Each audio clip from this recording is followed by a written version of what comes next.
حضرت خالد بن ولید رضی اللہ تعالیٰ عنہ مالک بن نویرہ نو قتل کر دیتا آپ نے. مالک بن نویرہ نے جب قتل کیا نا تو یہ بات چلتے چلتے مدینہ منورہ میں آ گئی کہ خالد بن ولید نے ایک مسلمان کو قتل کر دیا. اور اتنا دباؤ بڑا کہ صدیق اکبر کو خالد بن ولید کو معاذ جنگ سے واپس بلانا پڑا. اصحاب حل و عقد، ہلو نہیں پڑھنا پیا، بات میری کوئی غلطی پہ کٹو. حل کا معنی اور ہے اور حل کا معنی اور ہے.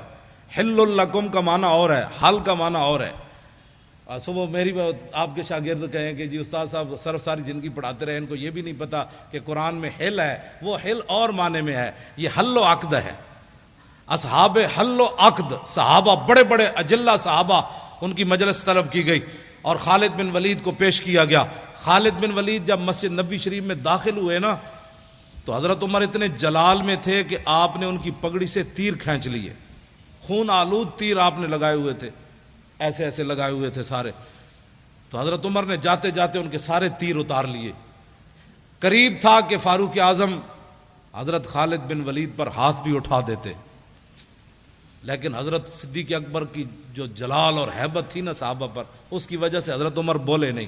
جا کر بیٹھ گئے اور کہا کہ آپ نے ایک مسلمان کو قتل کر دیا، مالک بن نویرہ کو قتل کر دیا. سنیں، آج لوگوں کو گستاخیاں سمجھ نہیں آتی، فتوے علماء سے پوچھتے ہیں. آپ نے فرمایا کہ نہیں، وہ مسلمان نہیں تھا، وہ تو کافر تھا، میں نے اس کو اس لیے مارا. نے کہا آپ کے پاس کیا دلیل ہے؟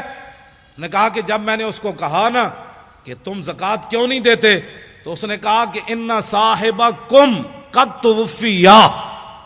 اس نے کہا کہ تمہارے نبی کم، اس نے یہ نہیں کہا کہ ان صاحبنا، اور اس نے کہا ان صاحبکم. جب کہا تو میں سمجھ گیا کہ اس کا رسول صلی اللہ سے کوئی تعلق نہیں. تو صدیق اکبر فرمانے لگے بالکل ٹھیک کیا تو نے جو مارا ہے اس کو.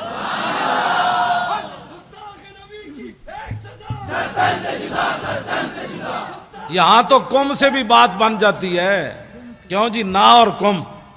ہاں فرمایا اس نے کم کہا. سیدنا صدیق اکبر نے کہا بالکل ٹھیک، اصحاب حل و عقد نے کہا بالکل ٹھیک، فاروق اعظم نے کہا بالکل ٹھیک، کسی نے بھی نہیں کہا.